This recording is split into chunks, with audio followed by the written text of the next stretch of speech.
저는 서울에 사는 55세 평범한 주부 김영숙입니다. 오늘 저는 제 인생에서 가장 끔찍하고 또 가장 후회스러운 고백을 하려고 합니다. 부디 저 같은 며느리가 세상에 또 없기를 바라는 마음으로요. 사건의 발단은 지긋지긋한 택배였습니다. 저희 시어머니는 충남 예산 시골에 혼자 계셨습니다. 어머니는 매달 1일이 되면 어김없이 택배를 보내셨어요.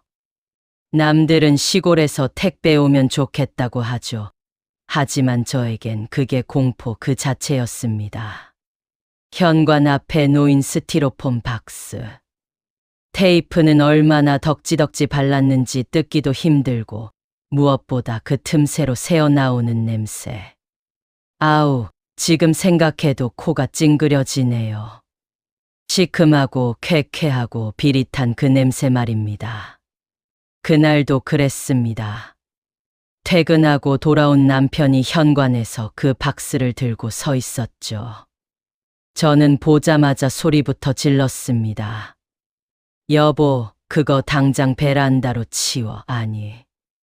어머니는 왜 자꾸 이런 걸 보내셔? 저번에도 고추장 터져서 온 거 닦느라 내가 얼마나 고생했는데.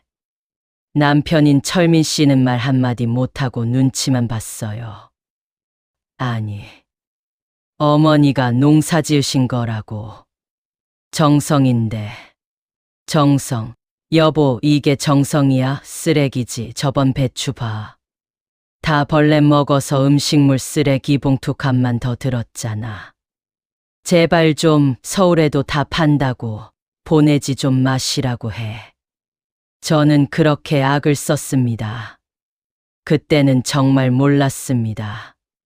그 꼬질꼬질한 박스가 어머니가 평생을 바쳐 우리에게 보내는 마지막 신호였다는 것을요. 그리고 일주일 뒤 제 생일이었습니다. 친구들과 호텔 뷔페에서 근사하게 밥을 먹고 들어왔는데 현관 앞에 또 그 스티로폼 박스가 있는 겁니다. 이번엔 냄새가 더 심각했습니다. 생선 썩은 비린내가 진동을 해서 파리가 꼬일 지경이었죠. 기분 좋게 들어왔다가 화가 머리끝까지 치솟았습니다. 저는 발로 박스를 툭 찼습니다. 아, 진짜 미치겠네. 내 생일날까지 이 꼴을 봐야 해. 여보, 당장 갖다 버려. 꼴도 보기 싫으니까. 그때 전화벨이 울렸습니다. 어머니였습니다. 여보세요, 어머니. 제가 쏘아붙이자 수화기 너머로 어머니의 기어가는 목소리가 들렸습니다. 아가, 영수가. 택배 받았냐? 오늘 내 생일이라서. 내가 굴비랑 너 좋아하는 것 좀 넣었다. 날이 더워서 상하지 않았나 모르겠네. 저는 그 걱정 어린 목소리가 듣기 싫었습니다. 비린내 때문에 머리가 아팠거든요. 어머니, 제가 몇 번을 말해요? 이런 거 보내지 마시라고요. 지금 냄새나서 경비실에서 인터폰 오고 난리예요. 저희 거지 아니에요. 사 먹을 돈 있다고요. 제발 그만 좀 하세요, 좀. 어머니는 한동안 말이 없으셨습니다. 그리고는 아주 작게 숨을 헐떡이며 말씀하셨습니다. 미안하다. 얘가 늙어서. 그래도 아가, 그거 버리지 말고 꼭 열어봐라. 그 안쪽에 얘가. 저는 어머니 말을 끝까지 듣지도 않았습니다. 됐어요. 그냥 버릴 거예요. 다신 보내지 마세요. 저는 전화를 끊고 남편을 닥달해 그 박스를 그대로 들고 나가게 했습니다. 아파트 분리수거장 음식물 쓰레기통 옆에 그렇게 처박아 버렸습니다. 어머니가 꼭 열어보라고 했던 그 애원. 그게 어머니의 유언이 될 줄은 정말 꿈에도 몰랐습니다. 그 전화를 끊고 정확히 3일 뒤였습니다. 새벽 2시 병원에서 전화가 왔습니다. 어머니가 돌아가셨다고요. 사인은 급성 심근경색, 고독사였습니다. 쓰러지신 지 이틀 만에 이웃집 할머니가 발견하셨다고 합니다. 저는 전화를 받고 멍했습니다. 슬픔보다는 이제 그 택배 안 받아도 되겠구나 하는 아주 못돼먹은 안도감이 스쳐 지나갔습니다. 저는 천벌을 받아 마땅한 년입니다. 장례는 조용히 치러졌습니다. 찾아오는 손님도 별로 없는 썰렁한 빈소. 남편은 죄인처럼 고개만 숙이고 있었고, 저는 왠지 모를 찝찝함에 가슴이 답답했습니다. 장례를 마치고 어머니가 사시던 시골집을 정리하러 갔습니다. 도착하자마자 숨이 턱 막혔습니다. 집은 그야말로 폐허였습니다. 보일러는 고장난 지 오래라 냉골이었고 벽지는 곰팡이로 얼룩져 있었습니다. 냉장고를 열어보니 세상에 말라 비틀어진 김치 몇 조각과 물병 하나가 전부였습니다. 여보, 어머니 이러고 사셨어? 남편이 울먹이며 말했습니다. 자식들한테는 매달 그렇게 바리바리 싸 보내시면서 정작 당신은 밥 한 끼 제대로 못 챙겨 드셨던 겁니다.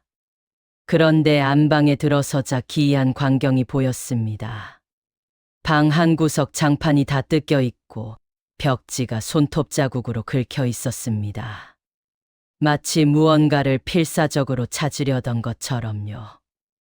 그리고 방 한쪽에는 검은 비닐봉지가 산더미처럼 쌓여 있었습니다. 쓰레기였습니다. 길에서 주운 빈병, 다 쓴 치약, 남이 버린 헌옷. 어머니는 쓰레기를 모으고 계셨던 걸까요? 우리는 혀를 차며 그것들을 쓰레기 봉투에 담기 시작했습니다. 그때였습니다. 남편이 쓰레기 더미 속에서 낡은 공책 한 권을 발견했습니다. 여보, 이리 좀 와봐. 어머니 가계부 같은데? 표지가 다 닳아버린 낡은 가계부. 거기엔 어머니의 삐뚤빼뚤한 글씨가 적혀 있었습니다. 저는 별 생각 없이 첫 장을 넘겼다가 그 자리에 얼어붙고 말았습니다. 2024년 5월 1일. 콩나물 값 500원 깎았다. 저금통에 넣음. 우리 며느리 생일에 고기 사줘야지. 2024년 6월 15일.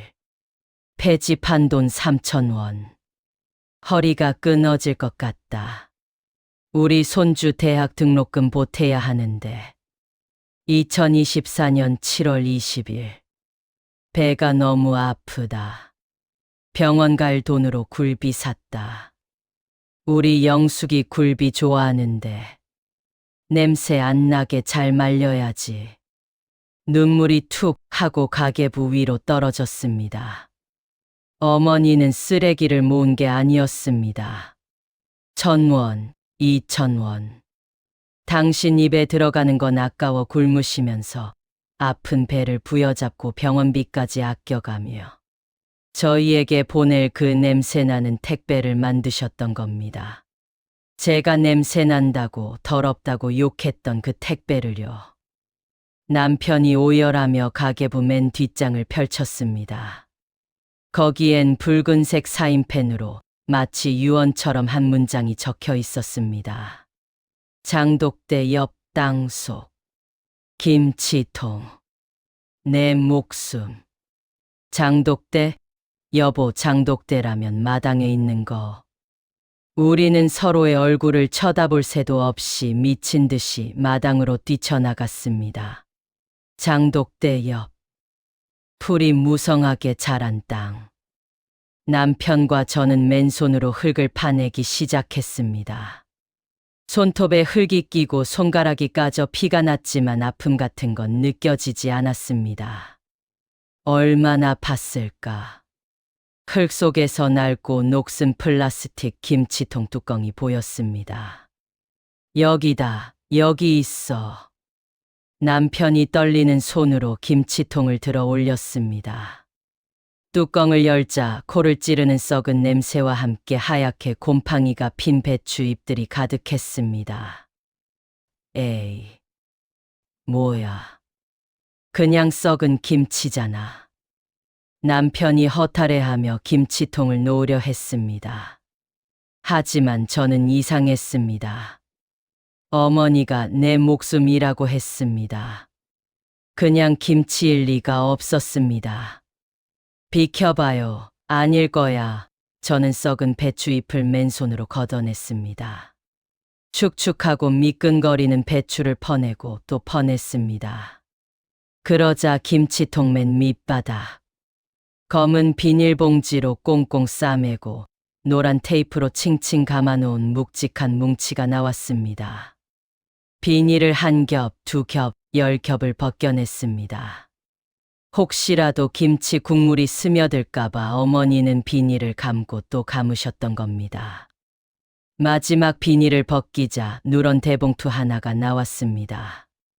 봉투를 열어 내용물을 쏟아부었습니다. 저도 모르게 비명이 터져 나왔습니다. 거기엔 꼬깃꼬깃한 5만 원권 지폐 다발과 낡은 통장 5개가 들어있었습니다. 돈은 대충 세어봐도 수억 원은 넘어 보였습니다. 평생 시장 바닥에서 채소 찌꺼기를 주워 파시던 어머니, 100원 깎으려고 손님과 싸우시던 억척 노인네, 동네 사람들이 구두쇠라고 손가락질하던 우리 시어머니, 그 어머니가 평생을 안 먹고 안 입고 모은 전 재산이었습니다. 그리고 봉투 안에서 나온 꼬깃한 편지 한 장. 저는 그 편지를 읽으며 그 자리에 주저앉아 짐승처럼 울부짖고 말았습니다. 사랑하는 내 아들 철민아. 그리고 고생 많은 우리 며느리 영수가. 내가 이 돈을 은행에 넣으려니 혹시라도 내가 죽으면 나라에서 세금으로 다 떼어갈까봐 무섭더구나. 또 너희 형님네가 알면 빚 갚는다고 다 가져갈까봐 내가 바보처럼 땅속에 묻었다. 못난 어미라 미안하다. 영수가. 지난번에 내가 보낸 택배. 생선 비린내 난다고 버렸니? 사실 그 안에. 그 굴비 배 속에 내가 500만 원 넣어뒀었다. 너 생일이라. 너 사고 싶은 명품 가방 하나 사라고. 혹시라도 택배 기사가 가져갈까봐, 도둑이 들까봐. 제일 냄새나고 더러운 생선 배 속에 숨겨 보냈는데 내가 말을 안 해서 내가 버렸구나. 내 잘못이다. 내가 미련해서 그렇다. 으앙, 어머니 잘못했어요. 제가 죽일 년이에요. 저는 땅을 치며 통곡했습니다. 그때 제 머릿속에 번개처럼 스치는 생각이 있었습니다. 저번 주 택배, 마지막 택배. 어머니가 돌아가시기 직전에 보낸 마지막 박스. 제가 받자마자 뜯지도 않고 베란다 구석에 던져둔 그 박스, 거기에 또 돈이 있을지도 모른다. 여보, 서울, 빨리 서울 가야 돼. 우리는 넋이 나간 사람처럼 차를 몰아 서울로 달렸습니다. 제발, 제발 그대로 있어라. 제발 내가 버리지 않았기를. 집에 도착하자마자 신발도 벗지 않고 베란다로 뛰었습니다. 다행히 구석에 처박힌 하얀 스티로폼 박스가 보였습니다. 저는 떨리는 손으로 칼을 찾아 박스를 뜯었습니다. 확 하고 올라오는 푹 삭은 파김치 냄새. 이제는 압니다. 이 냄새가 악취가 아니라 자식을 향한 어머니의 썩어 문드러진 사랑의 냄새라는 것을요. 저는 파김치 통을 바닥에 쏟았습니다. 김치 국물에 젖은 비닐 뭉치가 떨어졌습니다. 그 안에는 꼬깃꼬깃 접힌 100만 원짜리 수표 3장과 쪽지가 있었습니다. 우리 며느리 요즘 몸이 약해진 것 같더라.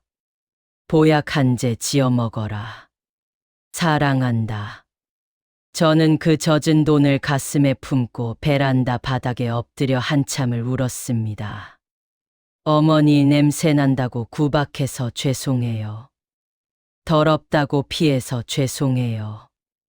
어머니의 사랑은 이렇게 지독하고 강하고 깊은데 겉만 번지르르한 것만 좋아했던 제가 진짜 썩은 사람이었습니다.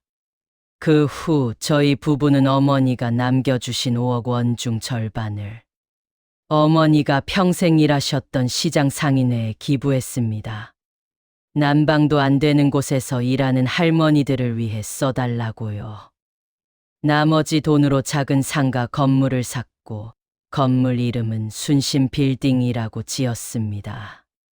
어머니 성함을 따서요. 지금도 비가 오는 날이면 어디선가 묵은지 냄새가 날 때면 어머니 생각이 납니다. 여러분 혹시 지금 시골에서 온 투박한 택배를 귀찮아하고 계신가요? 냄새 난다고, 촌스럽다고 무시하고 계신가요? 그 꼬질꼬질한 박스 안에 부모님의 전생애가 목숨 같은 사랑이 담겨 있을지도 모릅니다. 저처럼 후회하지 마시고 오늘 꼭 전화 한 통 드리세요. 어머니, 잘 먹겠습니다. 감사합니다. 라고요. 부디 저 같은 불효녀가 되지 않으시길 바랍니다. 어머니, 보고 싶습니다. 그리고 사랑합니다.